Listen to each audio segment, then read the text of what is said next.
বেটা রে, আমার তো আর এরম করে জান চলতেছে না রে বাপ। হয় আমাকে ওষুধ আনি দে, আর না এক বোতল বিষ খা আমাকে মারি ফেলা দে। এত আমার আর ভালো লাগতেছে না।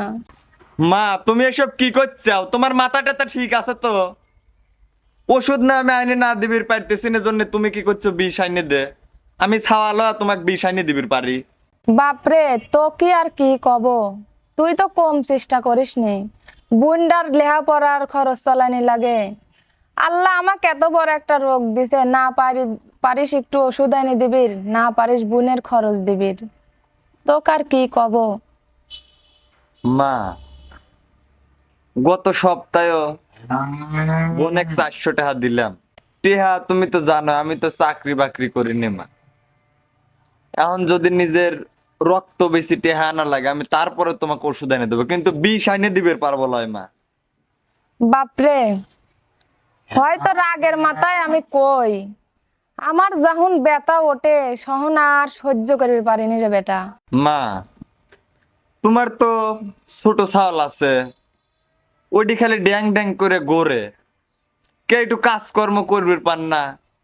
বেটা রে, ওক আর কি কব। পড়াশোনাও তো করে না। ওক সেদিনকে এক কথা কইছিলাম দেহে আমাক কত কথাই না শুনাইলো। তোমার সাথে আবার খারাপ ব্যবহার করছে। থাক বেটা, কিছু কোষ না আর। ও তো পড়াশোনা করবিল, কাম কাজ করবিল, কি রে করবি? হ্যাঁ তোমার এই এত কিছু মা আমার আর ধৈর্য সহ্য লয় না। আমি যেবা করে পারি নিজের রক্ত বেশি হলে তোমাকে আমি ওষুধের টাকা দিচ্ছি মা, আর গরু খাবার দিবি কথা। আমার পরীক্ষার ফি লাগবে,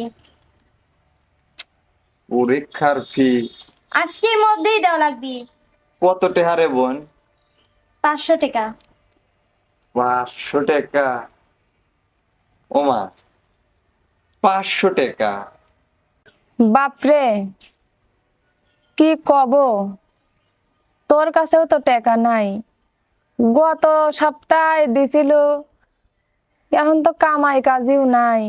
আর মারে, তোর এখন বুঝা লাগবি তোর ভাইটার কাজ কাম নাই। আমি অত কিছু বুঝিনি ভাইয়া, আর মাকে কয়ে দিচ্ছি তোমরা যদি আমার পরীক্ষার ফিস না দাও আমি আজকে তেন আমি আর স্কুলে যাবো না, মানুষের বাড়ি কাম হয়ে গিন, তাতেই তো তোমরা খুশি নাকি? না রে বোন, আমি যেভাবে পারি আজকে তো আমি টাকা ম্যানেজ ওই করে তো দিতেছি। দিও দিলা।